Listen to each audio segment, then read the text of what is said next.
It's Everything That Rocks, 103 GBF, sitting down to talk with Jacoby Shaddix of Papa Roach. Hey, Jacoby, what's going on? Hello. Hi.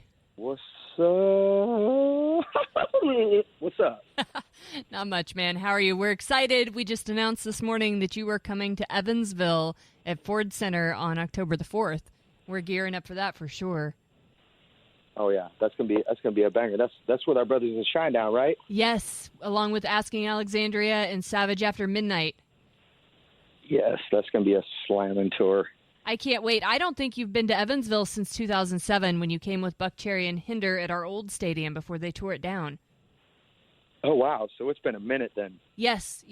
And I think our audience is definitely geared up to see Papa Roach live on stage for this show with Shinedown. We are actually super proud to be presenting that show as well. It's a GBF Damn Loud Rock show for us here in Evansville. Let's talk a little bit about the new album, the 10th album. Who do you trust? Yeah, this one, man. Oh, telling you, very proud of this album. It's just an accomplishment, I believe, in itself to be able to even make it to a 10th album. And, we've been doing this for a lot of years, and to go back into the studio and to create music and still feel inspired and it's always challenging. It's to be honest, it's pretty damn stressful, to be honest, but it's because we hold the bar so high on ourselves that it's like we're always trying to progress and evolve. And this album, it was about being a bit more adventurous than we had been on some of the past records. And reason being is, it is our 10th record, and we felt that, why not let this one be the one that we just really push the walls out and not just do the typical. And, we've always been one of those bands that really kind of try to push things, and we just did it, I believe, more so on this album. And, as I go back and listen to it, I'm really proud of what we created, and we've gotten a lot of really good feedback from the fans, too. We just did a tour in the UK, and did I think it was 7 of the songs off the album live. Wow. And it just makes the show, it makes for a great show. It makes for a great night.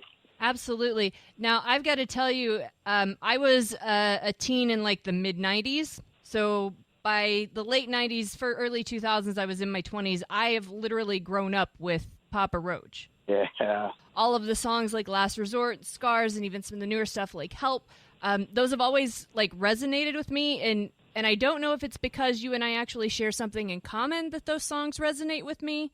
But I know you just celebrated in February 7 years of sobriety, right? Yeah, I put down the bottle and just haven't looked since. It's just one of those things that it just is damaging my relationships and and damaging my health and my sanity and my passion and my drive and my will to even be. Sure. And it's just that's not a good place to be. And it's really not. I celebrated 6 years in January, and what you're saying really? now, I completely relate to all of it. Yeah, man. Yeah, dude. Totally. You can relate, and it's a trip, man. Because now I look at it and I'm just I couldn't imagine what my life would be like if I didn't make that change. I don't think I'd be continuing in music, to be honest. I don't know if I would even be here or doing this. And so it's definitely it was a life-saving, life-changing moment. And it's a trip because I've traveled, years and years around playing shows, and I've met countless people that have kind of told me similar stories to that where, wow, your music has really been a source of strength and hope, or I can identify so deeply to, this song or that song. Yes. Because this was my struggle. And, I just feel it's cool to know somebody else is kind of feeling the same way or walking through the same thing. And, us as humans, we're not designed to be alone. And so sometimes music is that thing that makes us feel part of. And, so I'm just grateful to still be doing it and making music that touches people and inspires people. I agree with you, and we're of course glad that you're here and still a part of what we get to hear on the radio and in our day-to-day lives. And I do have to ask, though, if you have a super secret guilty pleasure song, something that you wouldn't necessarily really want to admit to anybody you enjoy listening to, but you just kind of can't help yourself. Oh man, okay. What have I been listening to lately? That's just like, I really like Post Malone. I love Post Malone. I think he's great. But I don't necessarily know if that's like a guilty pleasure song. Or Lionel Richie. Right, there you go. I got to tell you, you turn "Take Me Home, Country Road" on from John Denver in my car, and it's a full-on concert every time. That's awesome. Yeah, or the Fugees, but it's like the Fugees. I can't necessarily say it's like a guilty pleasure because it's like the Fugees were cool. Yeah, they were. Me and my wife were jamming the Fugees pretty hard. I don't know, man. I'm not ashamed of the music I listen to. Dolly Parton. Do you like Dolly Parton? Is that your wife in the background? Yeah, my wife's in here. She's chiming in. She's calling you out. That's right, Dolly Parton. There's nothing wrong with that either, though. My actual very first concert ever, I think I was probably like 12, was Tanya Tucker in a small high school gymnasium in a little town in southern Illinois. Man, that's a trip. Do you remember your first live show? My first experience seeing a live band was a Daryl Hall and John Oates cover band at somebody's wedding. That's perfect. Oh, my God, that's so great. Yep. Yeah, true story. And I got to tell you, Daryl Hall and John Oates, they got some hits, man. Yes, they do. Go back Absolutely. and listen to some of their music. I'm like, wow, those guys were on it. Another super secret guilty pleasure for me is classical music as well. I'm kind of a nerd when it comes to music. All right, so like, are you like Tchaikovsky or Stravinsky or like Mozart? Do you have like a favorite composer? I like Tchaikovsky. Okay. I like Mozart and Beethoven. I like Wagner as well. Okay, yeah, Wagner's obviously those are all classics. Sure.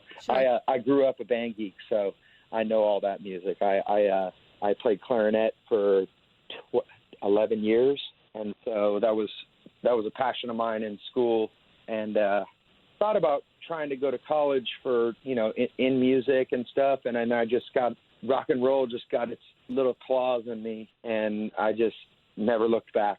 Oh, that's awesome. Yeah, I was also flute-toting band geek all through high school, middle school. I played piccolo for a few years, and I did pit percussion 1 year only because I was working too much with my part-time job to learn all the field maneuvers. So Our music director was nice enough to go, well, here are a set of mallets, and this is called the bells, and you're going to learn how to play this James Bond-themed show right here. Bitchin'. That's cool, man. The creative side. I try to get my kids into the school band, and they were like, "Oh, I don't want to do that, Dad." But I got my middle-born son, Jagger. He plays drums. He's been playing drums since he was like 3 years old, and now he's 14, and he's getting pretty damn good. He's like, I'm going to rehearsals for a show, and he's coming along with me, and he's gonna sit in for a song at the rehearsals with the band. Oh, that's going to be amazing too. I can't wait. It's going to be cool. It's cool to share music with your kids. My daughter, she'll be 20 in July, and she played trombone all through middle school and high school. She was an exceptional musician. She has the live music bug. We go to live concerts often together. We've been doing that for a long time. Oh, that's cool. Yeah. Her taste in music, is really eclectic. Like when she was probably 9 years old, she was at work with me.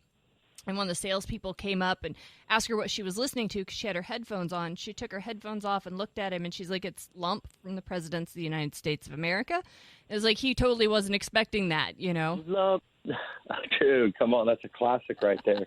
Jacoby, any parting words? Oh, dude, that show's going to be banging from the time the doors open till the final hit of Shinedown. It's going to be off the chain. I know it. We did a tour a couple months ago with Shinedown of a few dates in the U.S., and it was out of control. Shows, we were selling out arenas. If they weren't sold out, it was like 95% sold, and so houses were packed every night, and it was just a great celebration of rock and roll. And so really looking forward to this tour, and really looking forward to the fans coming out and enjoying it with us.